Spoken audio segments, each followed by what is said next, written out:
नमस्कार दोस्तों, स्वागत है आपका इन्फॉर्मेशन सेंटर पर। आज मैं आपको बताऊंगी पदोन्नति पर वेतन निर्धारण के सामान्य नियम।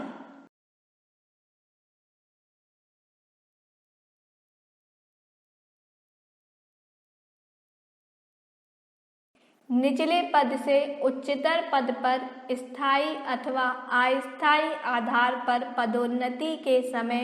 नियम 13(13)(R)(2) मूल नियम 22 का 1 के अधीन वेतन निर्धारण किया जाएगा। पहला, एक पद से दूसरे ऐसे पद पर नियुक्ति के समय वेतन निर्धारण जब पद उच्चतर कार्यभार तथा अधिक महत्वपूर्ण उत्तरदायित्व से जुड़ा हो।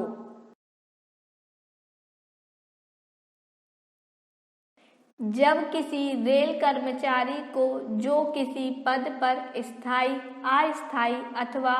स्थानापन्न आधार पर कार्यरत हो, किसी ऐसे पद पर स्थायी अथवा अस्थायी स्थानापन्न आधार पर नियुक्त किया जाए जिसका कार्यभार तथा उत्तरदायित्व अधिक महत्वपूर्ण हो, तो पहले निम्नतर पद के उसके वेतन में एक वेतन वृद्धि जोड़ी जाएगी जिससे उसका काल्पनिक नोटेशनल वेतन बनेगा। इसके बाद उच्चतर पद के वेतन क्रम में काल्पनिक नोटेशनल वेतन के बाद की अगली स्टेज पर उसका वेतन निर्धारित किया जाएगा। शर्त यह है कि उच्चतर पद में वेतन निर्धारण करते समय निम्नतर पद के वेतन में जोड़े जाने वाली राशि 100 रुपये से कम ना हो। यदि रेलवे कर्मचारी अपनी पदोन्नति अथवा उच्चतर पद पर नियुक्ति के समय निचले पद के वेतन क्रम का अधिकतम वेतन प्राप्त कर रहा हो तो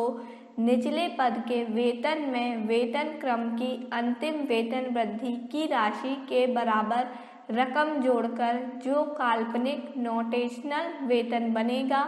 उच्चतर पद के कालमान में उससे उच्चतर स्टेज पर वेतन निर्धारित किया जाएगा, बशर्ते रेलवे कर्मचारी ने इससे पहले स्थायी अथवा अस्थायी तौर पर पहला, उसी पद पर काम किया हो या दूसरा, उसी वेतन क्रम में स्थायी अथवा अस्थायी तौर पर काम किया हो या तीसरा, एक समान वेतन क्रम पर आवधिक टेन्योर पद को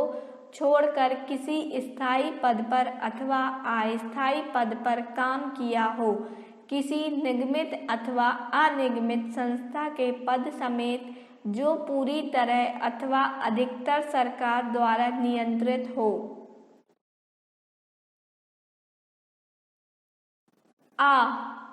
यदि उसी एक समान वेतन क्रम वाले किसी ऐसे आवधिक टेन्योर पद से अस्थायी तौर पर किसी अन्य आवधिक पद पर नियुक्त किया गया हो जिसमें वह स्थायी अथवा अस्थायी आधार पर कार्यरत रहा हो,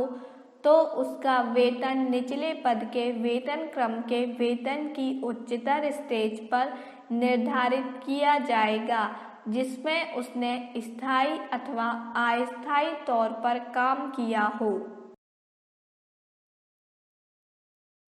यदि 1(1)86 के बाद उपर्युक्त ढंग से मूल नियम 22C के अंतर्गत किए गए वेतन निर्धारण में 100 रुपये का न्यूनतम लाभ देने के कारण किसी कनिष्ठ जूनियर कर्मचारी का वेतन अपने वरिष्ठ सीनियर से अधिक हो जाए तो वरिष्ठ कर्मचारी के वेतन को कनिष्ठ के वेतन के बराबर बढ़ा दिया जाएगा। ऐसा चौथे वेतन आयोग के वेतन क्रमों में वेतन निर्धारण के नियम 1986 के नियम 7 के नीचे दी गई टिप्पणी 7 के अनुसार किया जाएगा। जहां नए पद पर नियुक्ति के साथ उच्चतर कार्यभार तथा दायित्व नहीं हो तो वह मूल वेतन के तौर पर नए वेतन क्रम में वही स्टेज प्राप्त करेगा जो वह पुराने वेतन क्रम में ले रहा था, और यदि वे स्टेज नए वेतन क्रम में नहीं हैं तो उस स्टेज से एक स्टेज नीचे के बराबर वेतन लेगा, जिसमें वर्तमान पद के वेतन और नए पद की स्टेज के अंतर के बराबर वैयक्तिक पर्सनल वेतन जोड़ा जाएगा।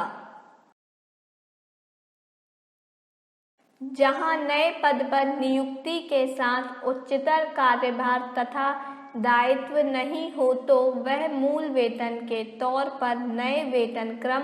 में वही स्टेज प्राप्त करेगा जो वह पुराने वेतन क्रम में ले रहा था, और यदि वे स्टेज नए वेतन क्रम में नहीं हैं तो उस स्टेज से एक स्टेज नीचे के बराबर वेतन लेगा, जिसमें वर्तमान पद के वेतन और नए पद की स्टेज के अंतर के बराबर वैयक्तिक पर्सनल वेतन जोड़ा जाएगा। यह वैयक्तिक वेतन वह तब तक लेता रहेगा जब तक पुराने वेतन क्रम में वह अगली वेतन वृद्धि नहीं प्राप्त कर लेता, अथवा जब तक वह नए पद के वेतन क्रम में अगली वेतन वृद्धि प्राप्त नहीं करता जो कि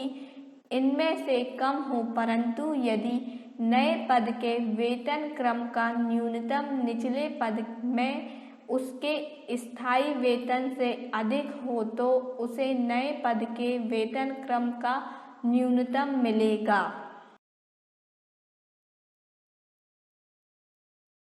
यदि नए पद पर नियुक्ति के लिए कर्मचारी ने अपनी लिखित प्रार्थना पर निवेदन किया था और उस पद के वेतन क्रम का अधिकतम उसके अधिष्ठायी सब्स्टेटिव वेतन से कम है तो वह कर्मचारी यदि अधिकतम वेतन पाता रहेगा। पुराने पद में अगली वेतन वृद्धि का हक बनने के पहले तथा बाद में नियुक्त होने वाले वरिष्ठ और कनिष्ठ कर्मचारियों के वेतनों में होने वाली असंगतियों को दूर करने के लिए यह निर्णय किया गया है कि रेल कर्मचारी को ऐसे नए पद पर नियुक्ति के समय सीधे ही उस पद पर नियुक्ति की तिथि से अथवा पुराने पद में अगली देय वेतन वृद्धि की तिथि से निर्धारण करवाने का विकल्प चुनने की छूट दी जाएगी। दोनों स्थितियों में नए पद में उसकी अगली वेतन अर्हता सेवा अवधि पूरी करने के बाद ही देय होगी। यह आदेश 1/1/86 से लागू माने जाएंगे जिन कर्मचारियों को 1/1/86 से ऐसे पदों पर नियुक्त किया गया जिन पर उच्चतर कार्यभार तथा दायित्वों का बोझ नहीं है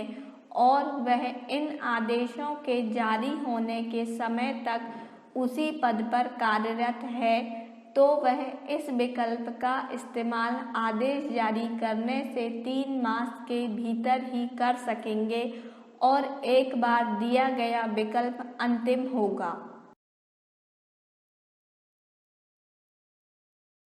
हमारे इस वीडियो को एंड तक देखने के लिए आपका बहुत बहुत धन्यवाद। आपको हमारा ये वीडियो कैसा लगा हमें कमेंट बॉक्स पर कमेंट कर जरूर बताएं, और जो इस चैनल पर नए हैं वह हमारे चैनल इन्फॉर्मेशन सेंटर को सब्सक्राइब कर लें। आप हमारे वीडियो को लाइक एंड शेयर जरूर करें। धन्यवाद।